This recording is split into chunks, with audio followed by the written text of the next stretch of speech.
பிரியமானவர்களே, இயேசுவின் நாமத்தினால் உங்களை வாழ்த்துகிறேன். சங்கீதம் 119 வசனம் 113 114.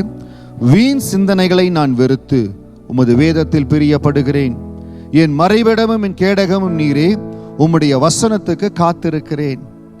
இன்றைக்கு நம்முடைய சிந்தனைகள், நம்முடைய ஃபோக்கஸ் எங்க இருக்குதோ அப்படித்தான் நம்ம வாழ்க்கையில உருவாக்கப்படுகிறோம். படிக்கிற ஒரு மகள் தன்னுடைய காரியத்துல ஃபோக்கஸ்டா படிக்கிறாங்க, நல்ல மார்க் எடுக்கிறாங்க, அவங்க எதிர்கால ஆசீர்வாதமா வருகிறது.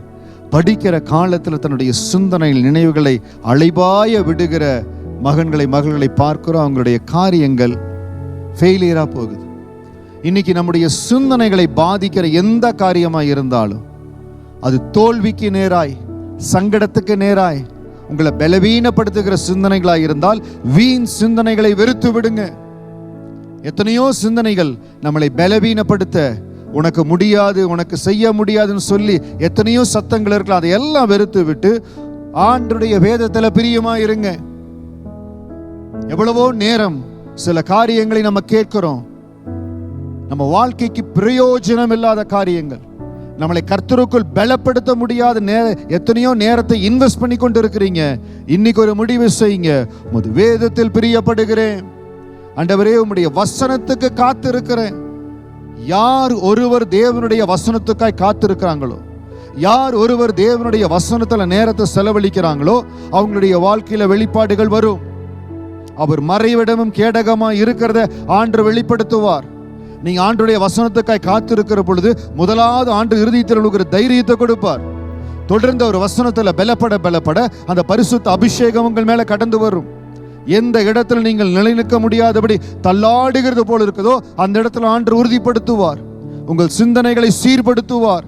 கர்த்தருடைய பலன் உங்களை நிரப்பும். முதலாவது காரியம், வீண் சிந்தனைகளுக்கு இடம் கொடுக்காதீங்க. உங்களால முடியல, உங்களை பலவீனப்படுத்துகிற எந்த சிந்தனை வார்த்தைகளா இருந்தாலும் இடம் கொடுக்காதபடி உங்க நேரத்தை சரியானபடி செலவு செய்யுங்க.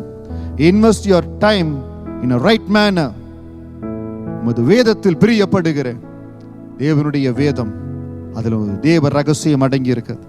இன்னைக்கு எந்த நிலைமையில எந்த ஆசீர்வாதம் இல்லை, தொழில் ஆசீர்வாதம் இல்லை, இந்த வேலையில நான் ஆசீர்வாதமா வரல, பிள்ளைய பெற்றெடுக்க முடிகிற ஆசீர்வாதம் இல்லை, வேதத்துல பிரியப்படுங்க, அவரை நேசிங்க, வேதத்துக்கு அநேக நேரம் கொடுங்க. உங்களுக்கு எந்த அளவுக்கு புரியுதோ வேதத்தை தொடர்ந்து வாசித்து கொண்டே இருங்க. வேதத்தை வாசிக்க உங்களை ஒரு கிருபை சூழ்ந்து கொள்ளும். தேவனுடைய கிருபை சூழ்ந்து கொள்ளும்.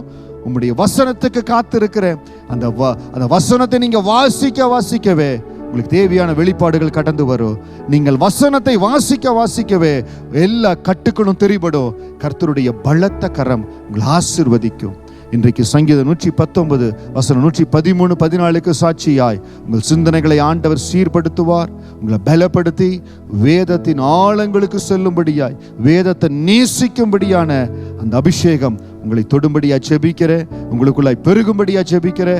கர்த்தருடைய திட்டம் பரிபூரணமாய் உங்க வாழ்க்கையில நிறைவேறும். God bless you.